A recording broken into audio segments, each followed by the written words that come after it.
Abujanfo yemamo akwaba foforo bio edeba RAZ Media GH on YouTube. Abujan Paul Adum Ochre Paul Adum Ochre I review niema bia miya a very interesting to listen concerning the violent comment of John Demiro and the bully committee of Okudzeto Ablakwa, and the last, the Mahama Disco Club 24-hour continuously. Here we are, Paul Adum Ochre.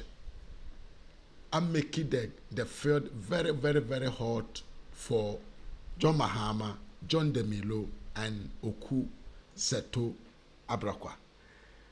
I don't want to waste your time. How Paul Adum Ochre made Mahama and Okudzeto Ablakwa and John Demilo really useless in the sense of the word. A higher RAZ Media subscriber. Now share video.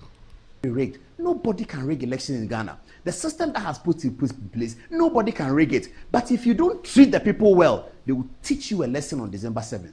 If you tell them that their children shouldn't go to school for free, that you will not do it, that is a whimsical promise of a desperate politician. If you tell them that free SHS is a lie and they see it implemented, they will punish you on December 7th. So that next time you're a politician, do the thing for the people. Do it. And when another politician proposes a good policy, support it. That's what politics is about. It's about the betterment of the state. So if I'm politician A and I say something and it's good, politician B, you should associate yourself with it. And then we move Ghana forward. But if you think you have to oppose everything another politician says, and Fifi Kwete comes to say all lie be lie, that's what you will get. Producer is telling me that we are running out of time on my long tirade. Play the small boy and then we'll be ending here. Play the small boy for me.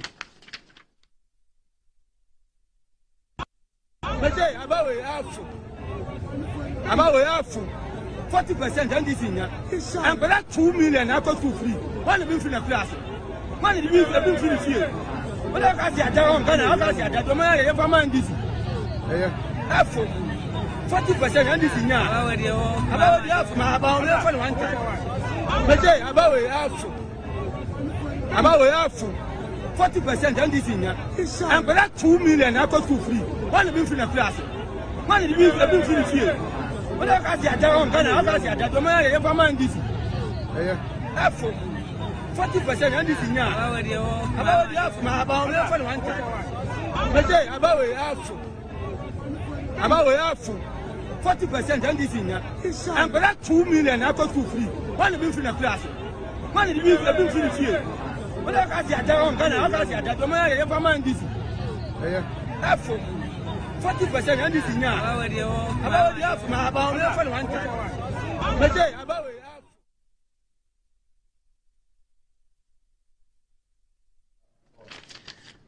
all right, we are done with that. The producer is harassing me that I'm spending too much time on this free SHS matter. I'm very passionate about it. Sorry, producer. Okay, now let's show President Mahama. Yes, just before we do it, it's raining. President Mahama says something about 24-hour economy, and people are making. He says nightclubs will operate in 24 hours, but if you go to these places, I've heard that in Las Vegas and places like that, nightclubs operate 24 hours. What did President Mahama actually say? Some people haven't seen it. What did he say? Our nightclubs, our hotels, 24/7, 24 hours, discotheques, our nightclubs, our hotels, 24/7, 24 hours, discotheques, our nightclubs, our hotels, 24/7, 24 hours, discotheques, our nightclubs, our hotels, 24/7, 24 hours, discotheques, our nightclubs, our hotels, 24/7, 24 hours, discotheques, our nightclubs, our hotels, 24/7.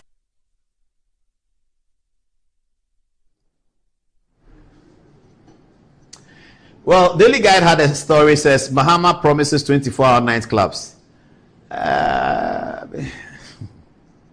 I don't own a nightclub, so I don't know about nightclub at 2 p.m. in the afternoon, 1 p.m. in the afternoon. I know nightclubs can go during the year of return. Nightclubs were going all the way from midnight up until 8 a.m. I know that one, but nightclubs to run 24 hours as part of the 24-hour economy, which is supposed to benefit Ghanaians, as President Mahama has promised. And I'm not an expert in nightclub business, so I really can't say.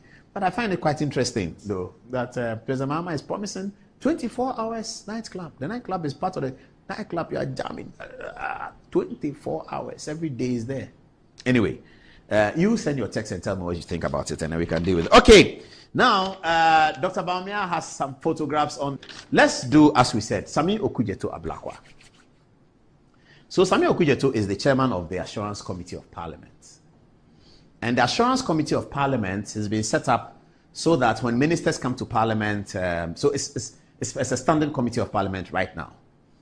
And when ministers come to Parliament and they say, I will do, the Assurance Committee monitors it. It's almost like an monitoring and evaluation kind of thing, which is good for the Parliament and probably good for Ghana's development agenda. Now, Mr. Okudzeto chairs that committee. He's a member of Parliament. And he had an encounter with the Honorable Kojo Ponkroma. Honorable Kojo Ponkroma has become Minister for Works and Housing, as we know, for a few months now. During the interaction, Sami Okudzeto Ablakwa asked Honorable Ponkroma about what has been happening in Mepe. Honorable Ponkroma outlined what has been happening in terms of the buildings they built, 125, they are adding another 1,000 and all that. And I believe that Ponkroma was asked when it will finish, and he gave all those examples. And then, as far as Oponkroma's team is concerned, Ablakwa then moved out of that into inviting the minister to accept that the government had been, what was the word he used? Insincere, something like that. That the Minister for Works and Housing should accept Ablakwa's ruling that the government had been insincere. And the minister said, I can't accept that. You've invited me to answer questions. I've answered the questions. And then now you say the government should be insincere. It's being insincere. But if you say the government is insincere, then you, Mr. Chairman, you are more insincere than the government, because as a matter of public record, you told people, journalists, that soldiers had been moved away from there. It turned out to be untrue. The Ministry of Defense responded that it's untrue. So if anybody had been insincere at all over this matter, you, Chairman, you have an insincerity question to answer. And you cannot come here and do pulpit bullying. Set up a bully pulpit and then come and say what you want to say. Ablakwa got upset and said Ponkroma should withdraw that. But a chairman of a parliamentary committee says that the government has been insincere. About what? I mean, why did Ablakwa go to that area? Why did he go and say that? He really shouldn't have said that. This is the video of what Ablakwa said. For the people in these areas, the number one interest that they have is that we complete these projects on time for people to benefit. But if you choose, Chairman, respectfully, to accuse me before the whole country of playing partisan football, not being sincere, of deflecting and of introducing red herrings, then I have a right in my own defense to draw your attention to instances where I believe you have done same. I don't think that's what we are here to do. Specific on this matter, within 14 days, myself and the regional minister will be on ground once again. We will engage with the contractors. We will have clearer timelines, which I will share with you. If we want to go into the questions of parliamentary football and deflection, I don't think that you intend to use your committee as a bully pulpit to invite ministers and make these accusations and not give them an opportunity to answer. Honorable Minister, to suggest that I am using this position as a bully pulpit, you have to retract that, because that is not what I'm doing here. So, I Chairman, am well within my standing orders. You have to retract that. Chairman, you must retract and apologize for that statement. But it is okay. I will not it is okay for the chairman of the committee and the committee to accuse the minister of being insincere, of deflecting without more, and I do not have the right to answer or to say that I share a different view. So you think that it is okay that for a whole year, fellow citizens are living in a tent? We can have a conversation. You think that it is fine? Chairman, you think that is the best as leaders? We are all leaders. That's a conversation we can have. You think that is the best we can do for our people? No, Chairman, that's not it.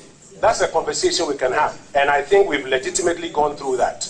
But if you choose to accuse me of insincerity, of introducing red herrings, of deflecting.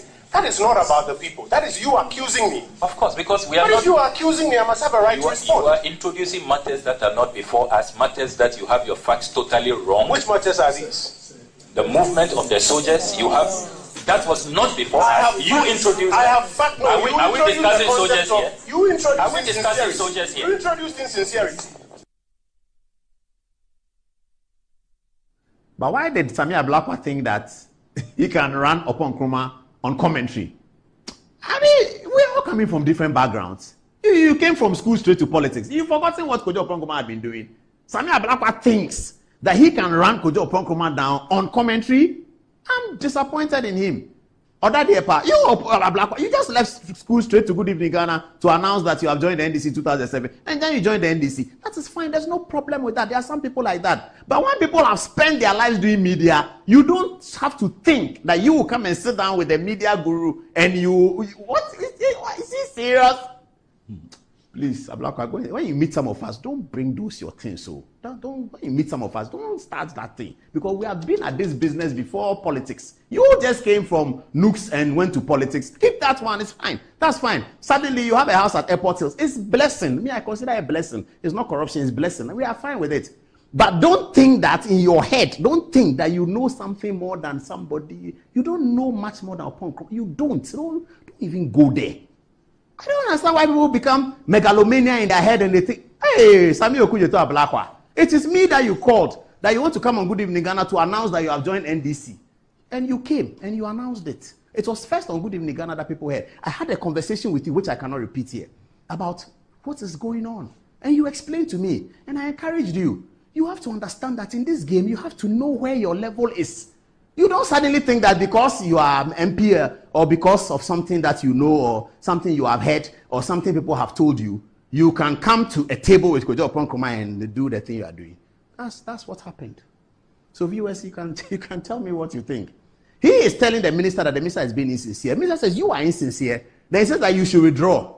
Nkrumah is your small boy. He should withdraw after you have attacked him. He should withdraw. Let us get the standards working. Haruna Idrisu is my senior. He's an NDC person. He's always my senior. And that's why I love Haruna Idrisu. You remember doing the vetting of Godfrey Dami? Haruna Idrisu took him on. And Dami said, no, honorable member, I think you are wrong. And Haruna Idrisu said, oh, I've seen it. I'm prepared to apologize. I'm prepared to withdraw. Deputy Attorney General nominee, I think you are right. That is the mark of seasoned people. Seasoned. Not people who always want to show off that they are right. No.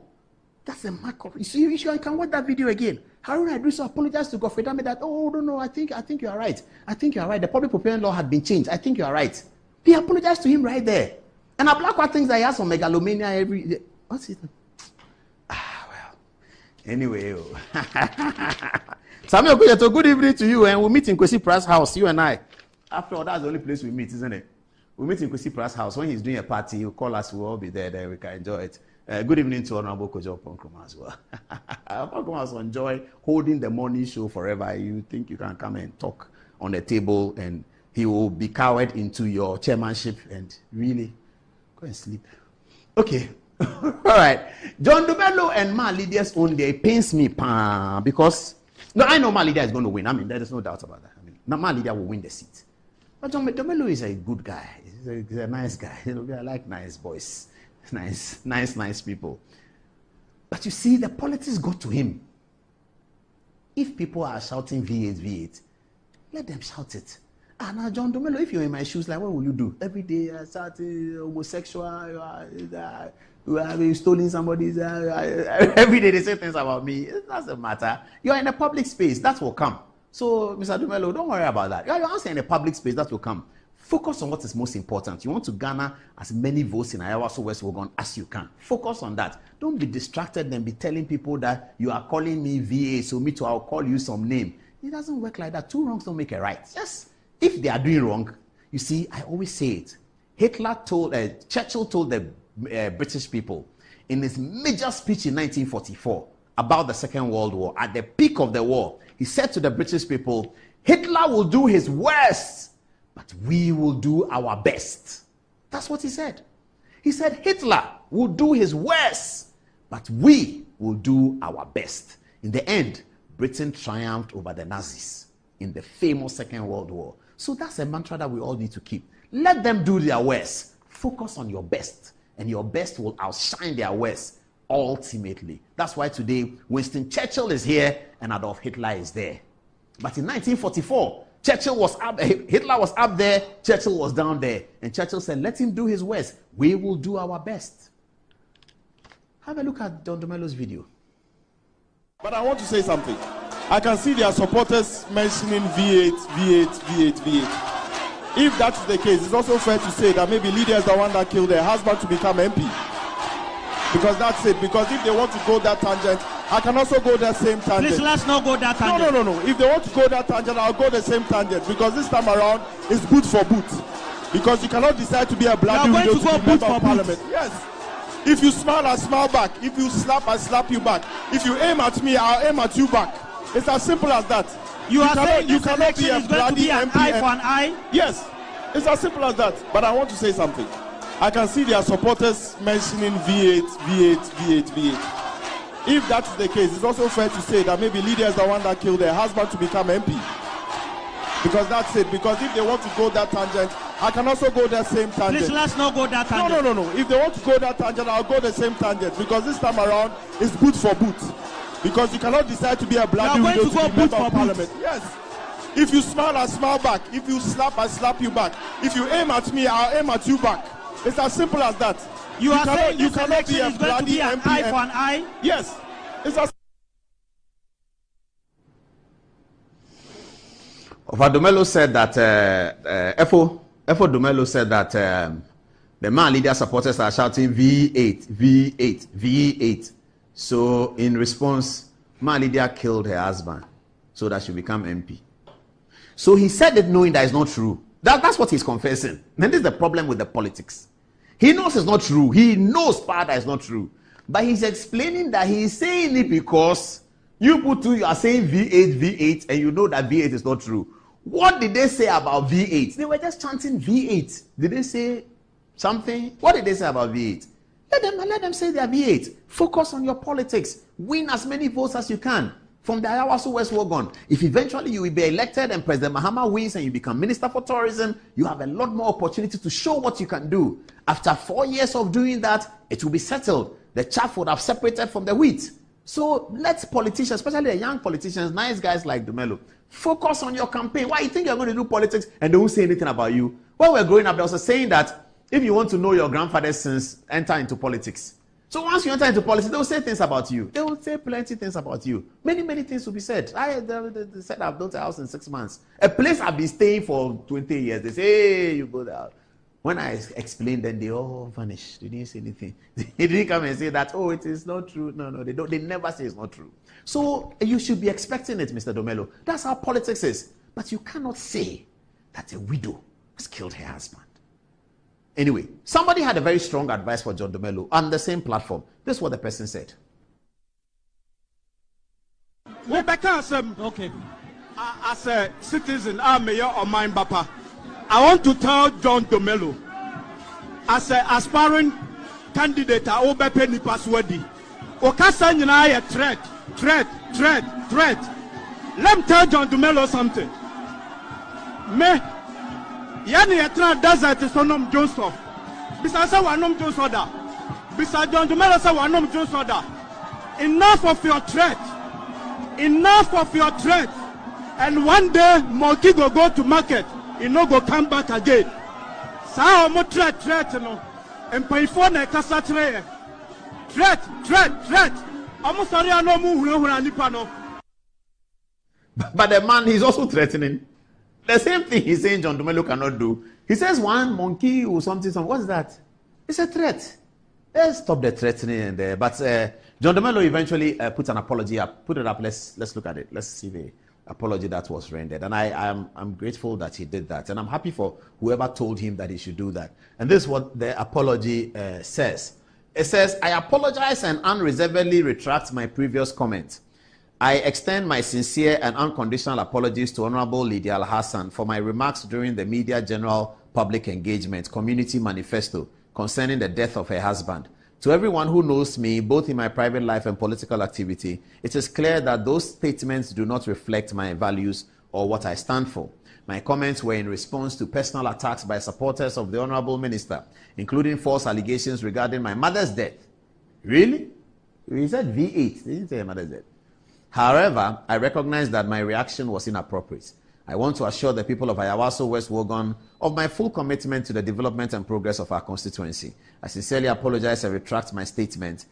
John Seto Dumelo, NDC parliamentary candidate.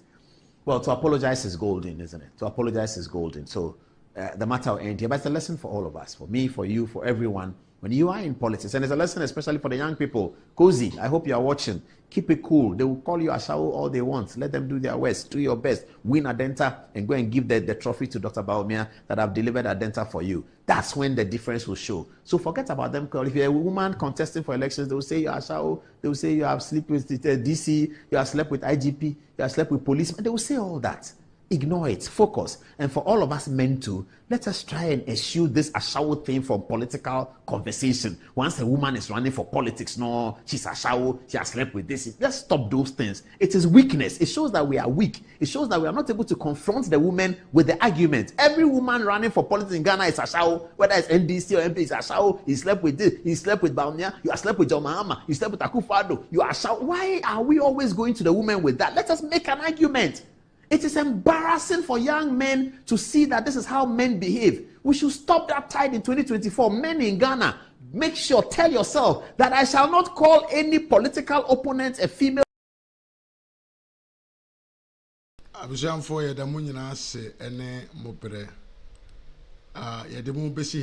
is it for you. The NDC should not think, say, because they are what we call violent, they can silence everybody in the country. A time will come whereby the young people will encounter you guys. Don't fool yourself and think, say, we will all allow you to keep on intimidating and threatening people.